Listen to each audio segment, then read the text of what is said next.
Hey guys, how are you?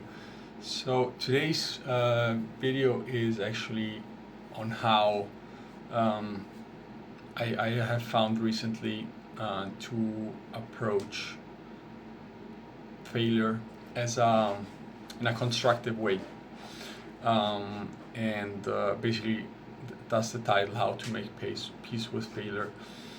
And yeah, because like the main starting point is actually, you know, through traveling a lot, through experiencing a lot, living in different parts of the world, constantly changing, on a bi-weekly, monthly basis, talking with different people from different backgrounds, so basically being exposed through a lot of change.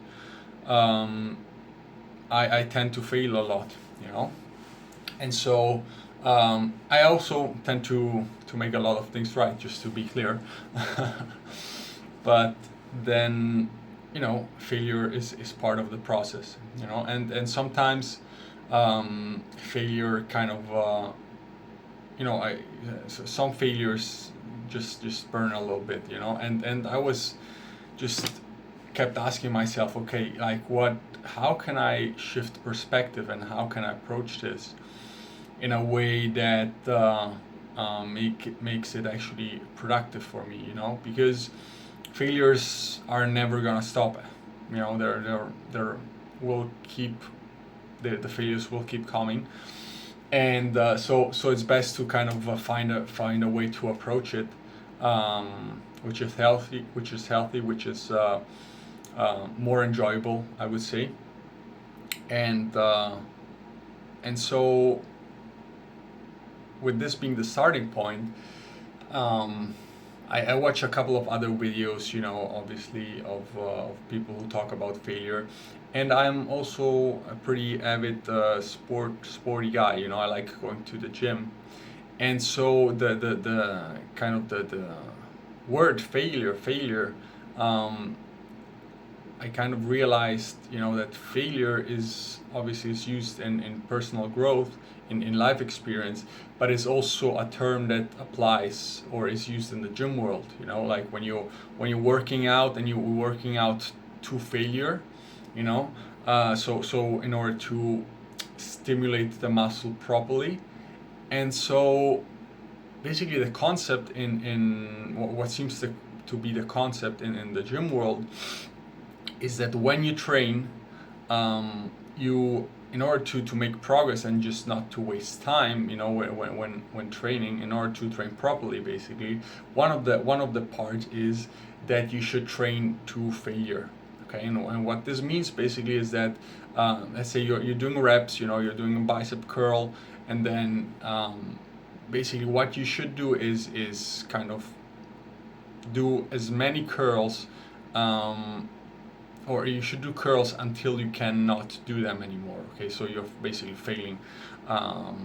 You're training to failure. You cannot do one more bicep curl. Okay, and so this is basically the point of training properly. Obviously, this is just one micro point. There are a lot of other topics related to that, like overtraining, not training to failure, and so forth. But this is actually, so when you train to failure, this actually enables then the muscle later on to grow more, or this is the starting point for setting the stage for the muscle to grow more. If you eat properly, you sleep healthy, and so forth. And so with that, so basically, this being said, I just took that approach and found that then to be more enjoyable, because basically when I then go to the gym, that's what I actually try to do. In the gym, I try to train to failure, so that the muscle can grow. Okay, and so taking then this approach and applying it to, let's say, daily failures is, at the end of the day, you can put it in a perspective where failure is just another rep, just just a rep. And basically this kind of helps you then, or sets the stage for you to grow, to kind of learn from that, and to grow as a person, and to be prepared for the next time this occurs, um, so that you make it better. Okay.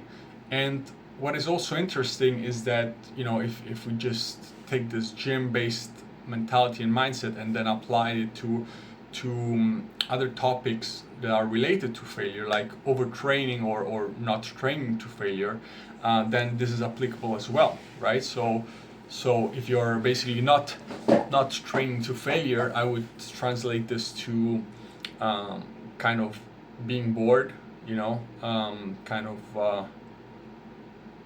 at the end of the day, kind of quote unquote losing time, or not living up to your potential.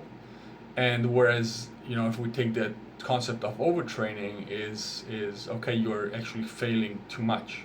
That's kind of detrimental to your health. You're not growing.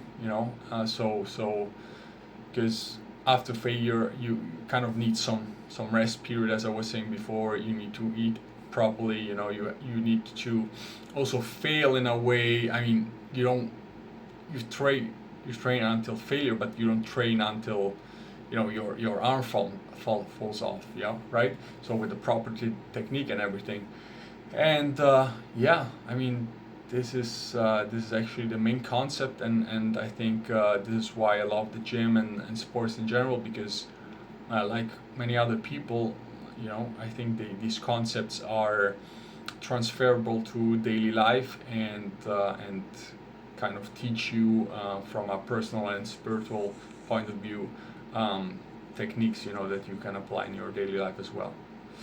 All right, so that was already it for today. Thank you for watching. Thank you for your time, and let me know in the comments below what you think. Thank you so much. Bye.